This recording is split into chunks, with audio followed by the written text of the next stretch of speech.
On the cold morning of October 7th, over the battle-scarred fields of Donetsk, Ukrainian soldiers from the 401th Separate Unmanned Systems Regiment thought they were safe. Their drones, their eyes in the sky, hovered quietly over enemy lines. Monitors flickered, engines whirred, and operators focused intensely on their screens, completely unaware that they were being watched too.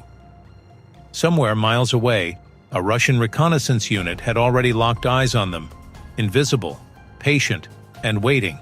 Within minutes, the calm of Varvarovka was ripped apart by a white-hot flash.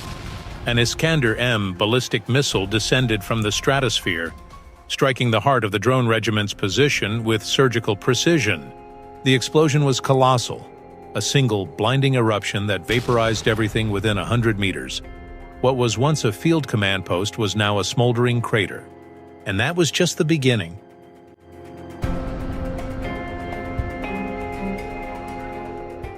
This was not an isolated attack. It was part of a pattern, a chilling sequence of precision strikes that unfolded over 3 consecutive days.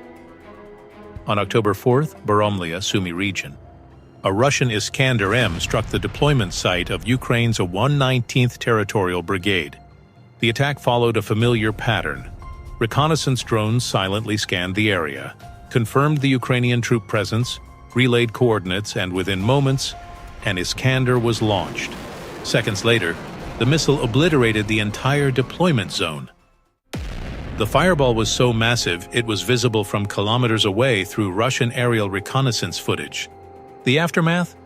A field of wreckage, blackened vehicles, twisted metal, and silence. On October 5th, Volchansk, Kharkov region.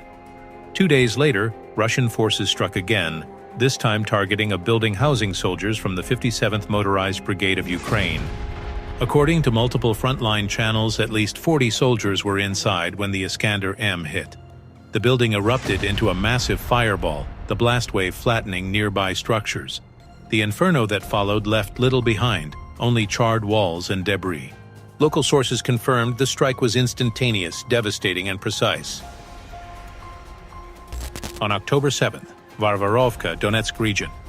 And finally, the blow that stunned analysts, the destruction of Ukraine's 401th Separate Unmanned Systems Regiment. This was not a random hit. This was intelligence warfare at its finest. Russia had pinpointed the exact drone command post, an advanced unit responsible for aerial reconnaissance and target guidance.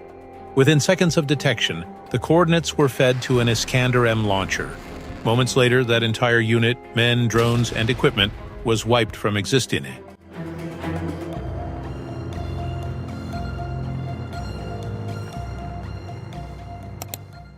The Iskander-M has become synonymous with Russia's most feared battlefield weapon.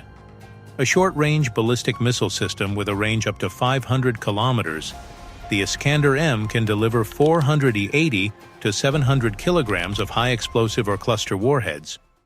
And more importantly, it's precision-guided. Unlike the older Soviet-era systems, the Iskander-M combines inertial navigation, GLONASS satellite guidance, and optical terminal correction, allowing it to strike within 3 to 7 meters of its intended target. In essence, when an Iskander is launched, its target rarely survives.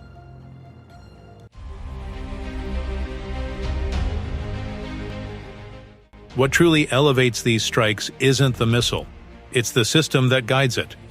Russia has spent years building a vast reconnaissance ecosystem that now operates as a real-time kill web. At the heart of this network are drones like the Orlan 10, Zala, and SuperCam, small, quiet, and equipped with high-resolution optical sensors and signal intercept modules. These drones can hover for hours, watching, recording, and analyzing Ukrainian movements. Every radio transmission, every heat source, every radar ping is captured, decoded, and mapped. Above them, Liana reconnaissance satellites and ground-based ELINT stations cross-check and confirm data. When Ukrainian operators activate their drones or communicate via Starlink uplinks, their positions are instantly triangulated. That's when the network connects to strike units, often through an AI-assisted interface known informally among Russian analysts as Strelets-M. a digital link that transmits coordinates to artillery, air assets, or Iskander launchers in real time. This means from the moment a Ukrainian signal is detected, Russia can launch a missile within minutes, guided by continuously updated telemetry. In the case of Varvarovka, analysts believe the Iskander strike was guided by both optical drone feeds and electronic triangulation, ensuring pinpoint accuracy.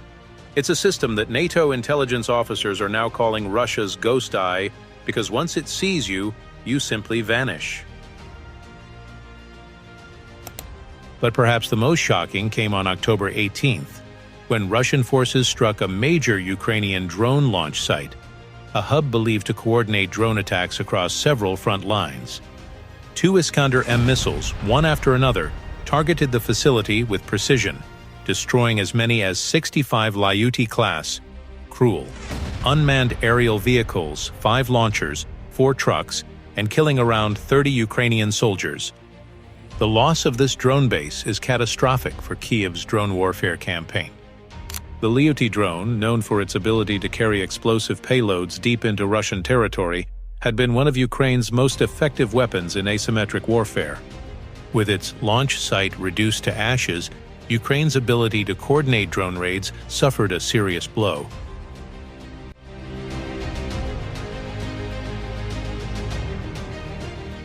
For months, Ukrainian forces have relied heavily on drone warfare, both for surveillance and long-range attacks. Drones became Ukraine's equalizer against Russia's superior firepower, enabling strikes deep behind the front lines. But now, with Russia's counter-drone strategy fully operational, these advantages are slipping away.